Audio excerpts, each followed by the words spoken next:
Maharashtra today 24 news सत्य परिस्थितीचा सविस्तर आढावा।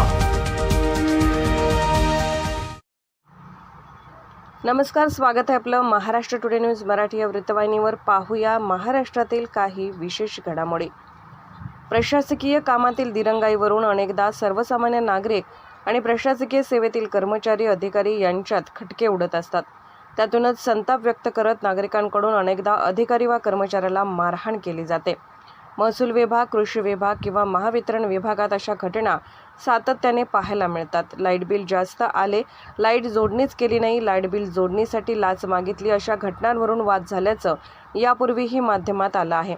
मात्र बारामतीमधील महावितरण कार्यालयात एका संतप्त ग्राहकाने येथील महिला कर्मचाऱ्यांच्या डोक्यात चक्क कोयता मारल्याने एकच खळबळ उडाली आहे।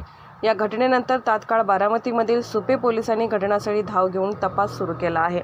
बारामती तालुक्यातील मोरगाव येथे महावितरण कंपनी कार्यालयात एका महिलेवर प्राणघातक हल्ला झाल्याची घटना घडली आहे। दुचाकीवरून आलेल्या एका अज्ञात व्यक्तीने येथील महिला कर्मचाऱ्यांवर कोयत्याने प्राणघातक हल्ला केला। लाईट बिल जास्त येत आहे, त्यामुळे मीटर चेक करावा अशा आशयाची तक्रार महावितरणकडे या आरोपीने केली होती। मात्र महावितरणने कोणतीही कार्यवाही न केल्याने अभिजित पोटे याने महिला कर्मचाऱ्याच्या डोक्यात कोयता मारला असल्याची माहिती पोलीस सूत्रांनी दिली आहे।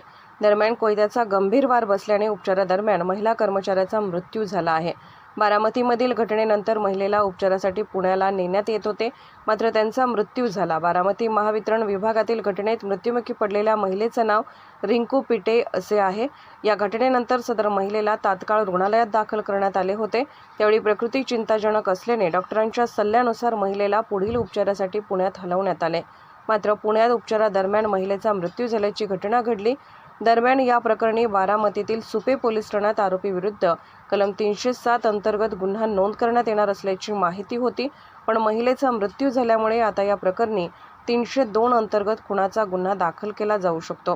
दरम्यान या प्रकरणी पोलिसांनी गंभीर दखल घेतली असून आरोपीला ताब्यात घेण्यात आला आहे। दुचाकीवरून आलेल्या इसमाने टोकाची भूमिका घेत थेट महिला कर्मचाऱ्यांच्या डोक्यात कोयताच घातल्याने कर्मचाऱ्यांच्या मध्ये भीतीचं वातावरण निर्माण झालं असून पोलिसांनी कसून तपास करावा अशी मागणीही कर्मचाऱ्यांनी केली आहे। महाराष्ट्र टुडे मराठीसाठी ब्युरो रिपोर्ट, बारामती। आजच महाराष्ट्र टुडे 24 न्यूजला सबस्क्राईब करा आणि सत्य परिस्थितीचा सविस्तर आढावा पहा।